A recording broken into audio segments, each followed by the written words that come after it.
Hi, I'm Jamie Schmale, Member of Parliament for Haliburton Kawartha Lakes Brock. I'm also the critic for Crown Indigenous Relations for Canada's official opposition and a member of the Conservative Party of Canada.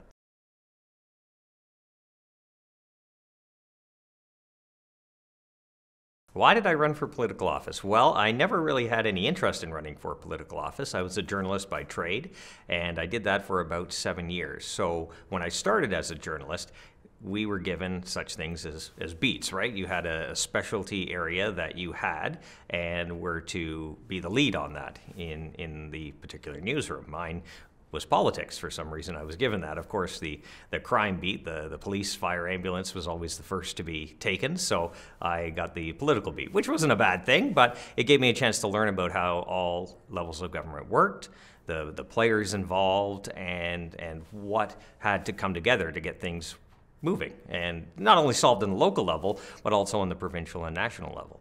So that really got a bug in my system for it, and I ran for the party's nomination, the Conservative Party of Canada nomination, in 2004 when the two legacy parties came together and formed what is now the Conservative Party. I lost the nomination, but my predecessor won, Barry DeVolen, and I really didn't know him very well at all. And he called me up after he won the nomination in 2004 and asked me to be his campaign manager. I'd never run a campaign before. I've never been involved in a political campaign. I had no idea what was involved. And so I said yes. You know, I wanted to help the party. I believed in what he was trying to do and what the party was trying to do. And so I did that. So he won in 2004. And shortly after that, he asked me to join his office and be his executive assistant. So I said, you know what, journalism was kind of on the way out. The internet was up and running very prominently. News was changing. The company that I worked for, there were lots of rumors about it being bought out. It eventually was, and at that point, most newsrooms got turf. So I kind of knew there was a change in the tide, but I also believed in what was about to happen, and that was a whole new party taking shape and to be part of that. So I said yes, and from 2004 to 2015, I worked for him in his constituency office.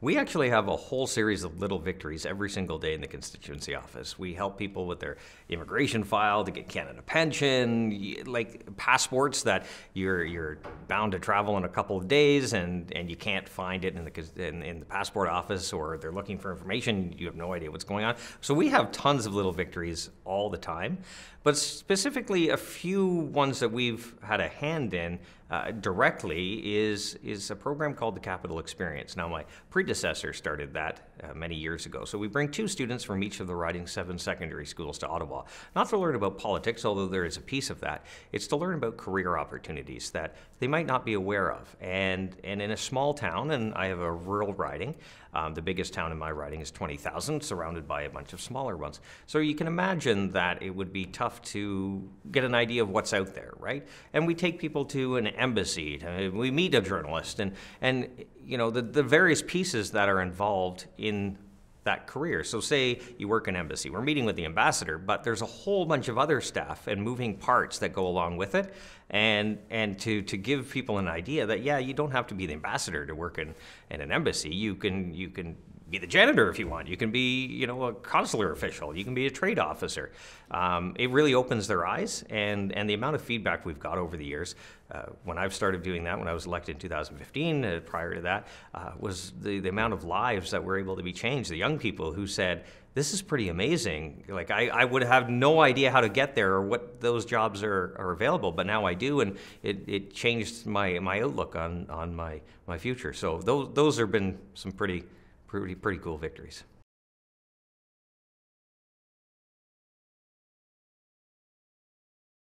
I am motivated every day by the fact that I am one of 338 people that do this job, and it's a tremendous amount of responsibility.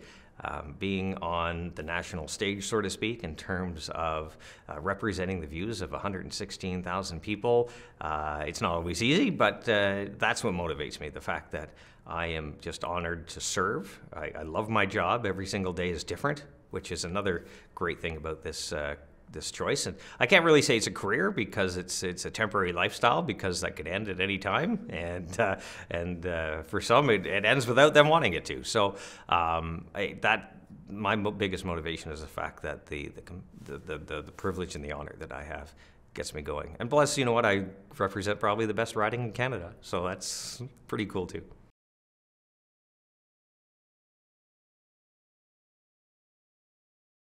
I've learned a lot since becoming MP, many things I didn't know, but one of the most interesting challenges, I'll just say personally, and working in a constituency office for an MP, I knew a little bit about it, but to actually go through it myself was something you only learn about through experiencing, and that was how to balance your schedule.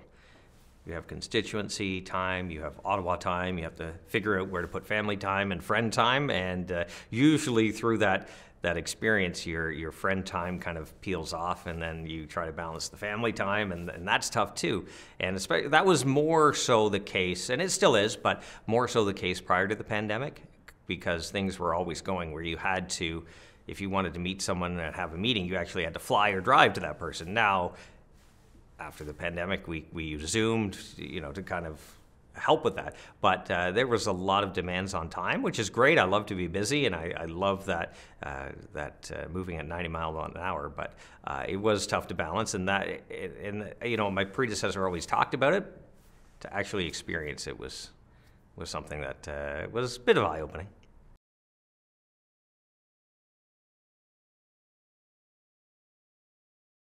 Working with other parties across party lines happens all the time. I can tell you, just as the vice chair of the Indigenous and Northern Affairs Committee, we work quite often with all parties to get motions passed, to examine witnesses, to propose studies. So that happens all the time, and it actually really happens more often than you think. Usually in the media, or for young people who might have parents at home, they wonder why politicians in Ottawa can't get along. Well, a lot of times we actually do. It's just not said on the news a lot, right? I can't remember what journalist used to sign off the newscast. I should know this.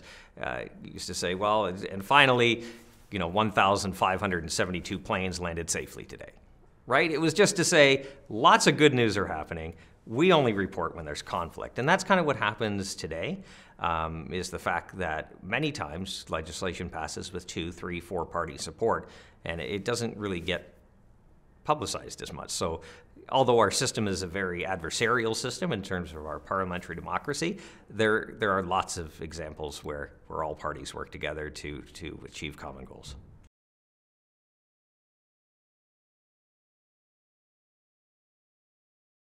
Well, I think the biggest challenges to democracy today have to do with the fact that, especially after the pandemic, I think we, as a society, have become less able to give on a position. For example, you would have your opinion, I'd have my opinion, and that's it. And if you disagree with me, I'm not listening to you, or I'm not your friend anymore, right? I think that's happened a lot lately. And like I said, I think the pandemic accelerated a lot of that. And that is really unfortunate, because that's how we solve problems. You may disagree with me, but maybe we have a happy medium. And you look at negotiations that take place, whether in business or otherwise, you always give a little, right? There's a little compromise. You can say, okay, I see your point here, you see mine, and you give a little ground. Sometimes you walk away and go, I think I could have got more, or I should have got more, or maybe I got everything. It rarely happens you get everything, but maybe you get lucky. But in today's day and age, it doesn't seem like that. It seems like it's all or nothing, regardless of what side of the fence you're on. So we have to be able to have conversations again, to be able to ask ourselves the tough questions and maybe have some common ground, because I don't think we need to be as divided as we are, I think.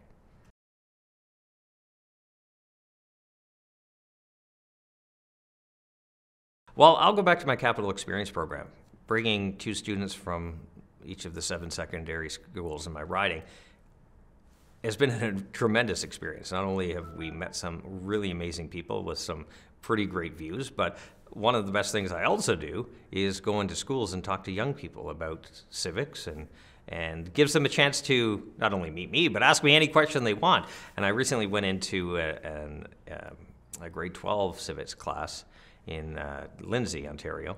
And the questions and the dialogue was absolutely fascinating. It was just so great to see people not just engaged in politics, but engaged in their community and trying to figure out how things work, or why did this happen, and can you explain this? And then we'd have a debate over it. And it was really great that we were able to have those conversations. So hopefully that is a sign of good things to come.